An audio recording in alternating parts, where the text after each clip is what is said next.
say about the Girls Speak Out group that's run by COSECAM. I had the privilege to work with 6 months while I was on a career break. Okay, so the presentation, I'll give you an overview of what the Girls Speak Out group is, the activities and what they do, what the girls get up to, and the benefits of the Girls Speak Out group as the girls see it themselves and what they get out of being a member. And then look at new initiatives that have recently been implemented or will be implemented for the girls this year. And then at the end, perhaps have a discussion about what more can be done to empower these girls in the future. So the Girls Speak Out group. As you know, victims of trafficking and abuse, when they're rescued from their predicament, are cared for and protected in shelters. The shelters look after their basic needs in terms of giving them all the necessary counselling, medical care that they need.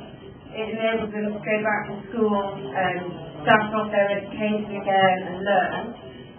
It gives them life skills development in terms of hygiene, morals, what a child rights, and gives them vocational skills to enable them to get a job as they get older. CSO comes in. CSO is about helping these victims or enabling these victims to be agents of change. So once they've been through most of the counselling and rehabilitation and self-support, the girls are given, in specific centres, are given an opportunity to become more empowered and have further self-development. Just take a moment to think about the group. It was established in 2004 by COSECAM. The purpose being to enable a select number of girls from different shelters to become positive agents of change. The aim of the group is to build capacity, so increase their knowledge and understanding of social issues that occur in Cambodia, make the girls to raise awareness of specific issues, be they issues that they have faced or issues that they've learned through the group, and communicate and teach other people at grassroots level. So that could be talking to people that they live with in their shelters, that they go to school with, or perhaps their co-workers. And it also aims to enable girls to get involved in lobbying decision makers, becoming advocates, and persuading new policies to ensure the best interests of children. The group currently has 24 girls. They age between 14 and 21 years. They come from 6 different organisations within the COSECAM coalition, and include KMK, KMR, CCPCR, HCC, CWDA, and I'm afraid I'm not pronouncing the last one. I'm trying to practice in my pronunciation is so bad. So that was the 6th one.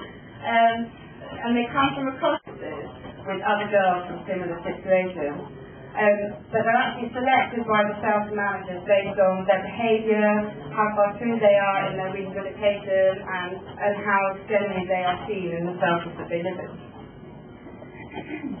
I've got a couple of stories here about the different about girls who are part of this group. They all have different stories, all have different experiences, and have suffered from different abusive or trafficking issues.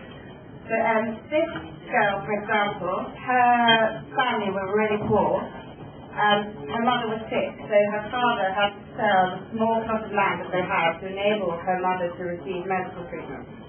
As a result, what they did have, they suddenly didn't have, so they migrated to Thailand in order to work. This girl is now part of the GSO group, and basically looking forward to completing her higher education, but through GSOs, very keen to help other people involved in situations such as herself, and wants to help prevent it. Another girl suffered hugely neglected from her parents.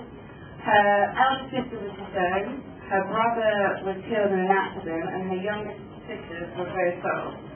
She was the last one remaining and ended up through a neighbour being sold Thailand at a very young age, when she suffered from domestic violence, but also was selling flowers when she got arrested by the police and returned to Cambodia.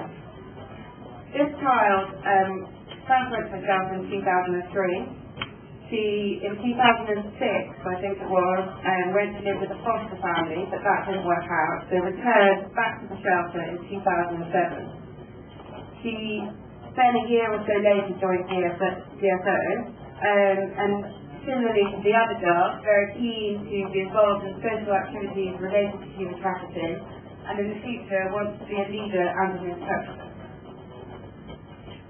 And the final story I want to share with you is a girl who, with her mother and brother, went to Vietnam to beg, but they were arrested fairly quickly and detained for 3 months before heading back to Cambodia, before then returning back to Vietnam, where they were there for a much longer period this time, before being spotted again and returning. And it's on the second time that they returned back to Cambodia that she was back themselves. They get involved in national events where they lobby senior decision makers, and the fourth thing, I call it a study tour, or it could be an exchange tour. They go and visit other shelters and share learnings and different ways of doing things.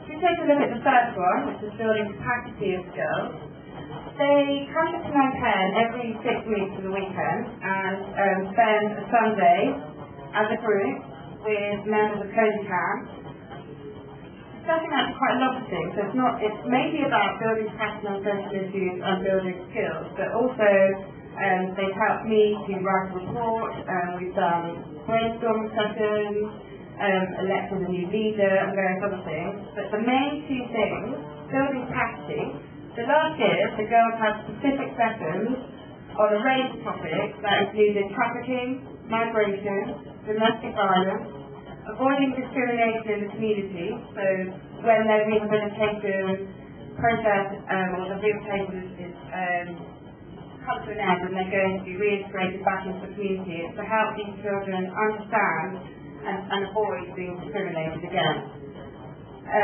Safe migration, sexual harassment, what's right, where they should and shouldn't be touched, prevention of drug usage, child rights and suppression. And we also look at skill capacity development, so facilitation skills.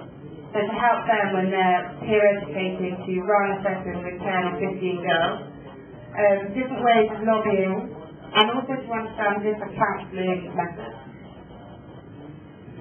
For the girls, when asked why this was so important, just to give you a couple of quotes of what they said, I now understand that tactics of traffickers, have learned about child rights, and now know how to advocate. From the workshops, I've become an activist and know how to protect myself, in response to the girls' desire to share their knowledge with other people in their community, being peers at school, other people that they live with in their shelters, or co-workers. The aim of this is to share knowledge at grassroots, share knowledge and broaden a broader range or a wider range of people's knowledge,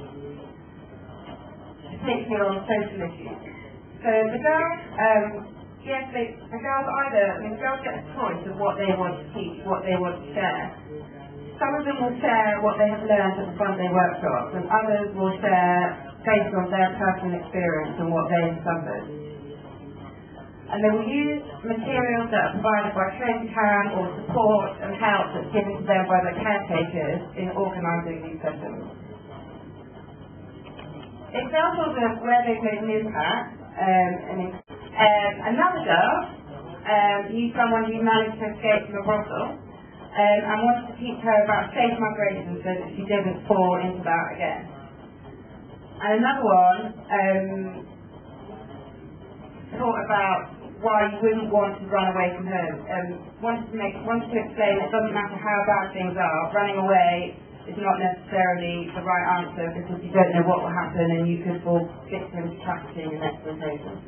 So the girls do actually have quite a big impact. It's quite hard, when I was writing before, it's quite hard to quantify or even say how they make a difference, but by explaining and sharing their knowledge, they've educated